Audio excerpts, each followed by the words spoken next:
नमस्कार दोस्तों, स्वागत है आपका माइंड फिट ग्रोथ के इस 21 डेज फोकस मास्टरी सीरीज में।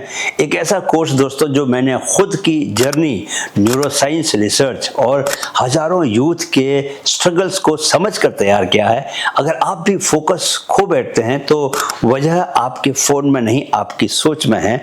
हर दिन एक नई लेयर खोलते हैं उस सोच की जो आपको ध्यान, दिशा और डिसिप्लिन में बदल देगी। अगर अभी तक आपने हमारे दो अन्य चैनल्स माइंड फिट और माइंड फिट स्पिरिचुअल को सब्सक्राइब नहीं किया है तो अब कर लें, क्योंकि वहां आपको मिलेगी मानसिक शक्ति, आंतरिक शांति और जीवन की दिशा। तो चलिए आज के टॉपिक में गहरा उतरा जाए। दोस्तों, क्या कभी आपने ये महसूस किया है कि आप अपने ही रास्ते से भटक जाते हैं सिर्फ इसलिए क्योंकि आपने किसी और की सक्सेस देख ली होती है? वो दोस्त जो आपसे आगे निकल गया, वो रील जिसमें कोई 5 स्टार जिंदगी जी रहा है, वो लड़का जिसे आपसे ज़्यादा तारीफें मिल रही हैं। धीरे धीरे आपका ध्यान आपके मिशन से हटकर कंपैरिजन में चला जाता है और यहीं से शुरू होती है मिरर थिंकिंग, यानी दूसरों की जिंदगी को आईना बनाकर अपनी दिशा को बदल लेना। चलिए जानते हैं what is mirror thinking. Stanford psychologist doctor Carol Dweck बताती हैं, comparison activates the fear circuitry in the brain, specially the amygdala, causing distraction and anxiety. हम जब बार बार दूसरों की अचीवमेंट्स देखते हैं तो दिमाग का रिवॉर्ड सिस्टम कंफ्यूज हो जाता है। क्या मैं भी वही पाना चाहता हूँ या मैं बस पीछे छूटने से डर रहा हूँ? इसे कहते हैं मिरर बेस्ड आइडेंटिटी डिस्ट्रप्शन, जहाँ आपकी क्लैरिटी जो है वो धुंधली हो जाती है क्योंकि आप बार बार क्या कर रहे हैं, दूसरों में खुद को तलाश कर रहे हैं। जरा इसे एक रियल स्टोरी से समझते हैं, शिवांगी की कहानी से। शिवांगी दी एस्पायरिंग राइटर। दोस्तों, शिवांगी एक पैशनेट राइटर थी। वो हर दिन लिखती, पोएम्स बनाती और अपने ड्रीम्स को, अपने सपनों को बहुत करीब से जी रही थी। फिर उसने इंस्टाग्राम पर एक इन्फ्लुएंसर पोएट को देखा जो वायरल हो रहा था। वह स्पॉन्सर्स भी ले रहा था और अपनी पोएम्स पर एक्टिंग भी करता था। धीरे धीरे शिवांगी ने भी वही काम करने की कोशिश की, लेकिन इससे उसकी अपनी असली आवाज़ खो गई। एक दिन उसने फिर लिखा, अब मेरी कविता मेरे मन से नहीं, इंस्टाग्राम के ट्रेंड से बाहर निकलती है। तो समझे शिवांगी के साथ क्या हुआ? कंपैरिजन ने उसकी ऑथेंटिसिटी को खा लिया।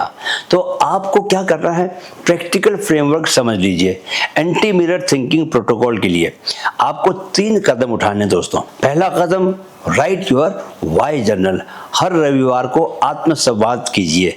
हर हफ्ते एक बार दोस्तों, प्रीफरेबली रविवार को एक शांत जगह पर बैठे और इन 2 सवालों का जवाब लिखें। मैं ये काम क्यों कर रहा हूँ? जैसे मैं यूपीएससी इसलिए नहीं कर रहा कि दूसरों ने कहा, मैं तो इसलिए कर रहा हूँ क्योंकि मुझे नीति निर्माण में बदलाव लेकर आना है। दूसरा सवाल, मुझे क्या चीज़ अंदर से प्रेरित करती है? इसका मतलब है कि वो कौन सी भावना, कौन सा अनुभव या उद्देश्य है जो आपको बिना किसी बाहरी इनाम के भी काम करने की एनर्जी देता है। आइए कुछ उदाहरणों से समझते हैं। अगर दोस्तों आप एक शिक्षक हैं तो आपका वाई हो सकता है, जब कोई बच्चा मेरी वजह से नया सोचने लगता है तो वो मुझे अंदर से प्रेरित करता है। अगर आप यूपीएससी एस्पिरेंट हैं तो आपका वाई क्या हो सकता है? वो हो सकता है, मैं समाज में बदलाव लाना चाहता हूं और ये सोच मुझे हर दिन किताब खोलने की ताकत देती है। अगर आप दोस्तों कंटेंट क्रिएटर हैं तो आपका वाई क्या हो सकता है? जब कोई मेरे वीडियो देखकर रोता है, हंसता है या वो अपने भीतर बदलाव लेकर आता है तो वो कनेक्शन मुझे अंदर से इंस्पायर करता है, प्रेरित करता है। इसे और आसान शब्दों में कहें तो वो क्या चीज़ है जो मुझे तब भी काम करने की हिम्मत देती है जब एप्लॉज, लाइक्स या पैसा ना मिले। इसी को दोस्तों कहते हैं इंटरनल मोटिवेशन या सोल ड्राइव। आप चाहें तो खुद से यह सवाल ऐसे भी पूछ सकते हैं, अगर इस दुनिया में कोई नहीं देख रहा होता तब भी मैं कौन सा एक काम है जो कि मजे से करता, आनंद में करता, मुझे किस काम में वक्त का होश नहीं रहता, क्या चीज मुझे सिर्फ डूइंग के जॉय से भर देती थी, यानी काम को सिर्फ करने का ही आप आनंद इतना होता कि आप उसके अलावा कुछ और देखते भी नहीं, ना मांगते। इस जर्नलिंग का उद्देश्य है दोस्तों, इस डायरी लिखने का उद्देश्य है कि आपका मिरर बेस्ड मोटिवेशन हट जाए और सोल बेस्ड पर्पज जाग जाए। स्टडीज इन पॉजिटिव साइकोलॉजी कहती हैं जब हम वाई बेस्ड जर्नलिंग करते हैं यानी डायरी लिखते हैं तो ब्रेन का प्रीफ्रंटल कॉर्टेक्स एक्टिवेट होता है जो डिसीजन मेकिंग और वैल्यू अलाइनमेंट से जुड़ा हुआ होता है। दोस्तों याद रखो कि कंपैरिजन जो है वो क्लैरिटी को खा जाती है लेकिन पर्पज उसे बचाता है। दूसरा कदम, comparison trigger check, mind map की सेल्फ इंक्वायरी। दोस्तों जब भी आप किसी और की पोस्ट देखकर बेचैन महसूस करें, कुछ सवाल तुरंत खुद से पूछिए, अभी जो मैं सोच रहा हूं क्या वो मेरे रास्ते का हिस्सा है या मैं किसी और की जर्नी से डिस्ट्रैक्ट हो रहा हूं, मैं जो कर रहा हूं उसमें मेरा दिल है या ईगो। एक बार ये पूछने की आदत बन गई अगर दोस्तों, तो धीरे धीरे आपका माइंड दूसरों के मिरर से हटकर अपने मूल लक्ष्य की तरफ वापस लौटने लगेगा। कॉग्निटिव बिहेवियर थेरेपी CBT में इसे कहते हैं thought tracking for emotional regulation, यानी जब आप ट्रिगर को पहचान लेते हैं तो उसकी पावर कम हो जाती है। याद रखो दोस्तों कि अवेयरनेस ही पहला कदम है डीकंडीशनिंग का, राइट। तीसरा कदम, social mirror detox, the 1 day reclaim rule. हर हफ्ते सिर्फ एक दिन तय करें। कौन सा दिन? जिस दिन आप कॉन्शियसली पूरे होश में सचेत रहते हुए रील्स को नहीं देखेंगे, सोशल मीडिया फीड से दूर रहेंगे, कोई भी डिजिटली क्यूरेटेड लाइफ को नहीं देखेंगे। उस दिन आप क्या करेंगे? उस दिन आप प्रकृति के बीच घूमने जाएंगे, डायरी लिखेंगे, अपनी पुरानी हैंड रिटन नोट्स को आप देखेंगे, उनको पढ़ेंगे, कोई खूबसूरत बढ़िया किताब पढ़ेंगे या साइलेंस में मौन में बैठेंगे। पर्पज क्या है दोस्तों इसका?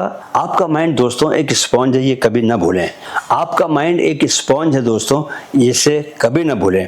हर फीड, हर स्क्रॉल, उससे कुछ ना कुछ आपका ये माइंड जो है वो एब्जॉर्ब करता है। अगर आप हर दिन दूसरों की सक्सेस को देखेंगे, दूसरों की सफलता को देखेंगे तो धीरे धीरे आपकी इनर वॉइस खो जाएगी। इस डिटॉक्स से ब्रेन के डिफॉल्ट मोड नेटवर्क को ब्रीदिंग स्पेस मिलता है जो क्रिएटिविटी और इनर इंसाइट के लिए सबसे जरूरी होता है। दोस्तों सोशल मीडिया का शोर घटा होता कि सोल की वॉइस सुनाई दे, आपको आत्मा की आवाज सुनाई पड़ने लगे। तो याद रखो दोस्तों, मिरर थिंकिंग तब खत्म होती है जब आप दूसरों को देखकर जलते नहीं बल्कि खुद को देखकर जल उठते हो, अपने विजन के लिए, जो आप पाना चाहते हो उसके लिए। बाहर के शोर को बंद कीजिए, अंदर की आवाज सब कुछ सिखा देगी। आपको मैं बोनस अफर्मेशन दे रहा हूं, ये मिरर ब्रेकर का काम करेंगे। क्या, कौन से अफर्मेशंस हैं? मैं अपनी रेस दौड़ रहा हूं, दूसरों का रास्ता मेरा रास्ता नहीं है, मुझे क्लैरिटी अपनी आत्मा से मिलती है, भीड़ से नहीं मिलती। रिपीट डेली आफ्टर मेडिटेशन और before you go to sleep.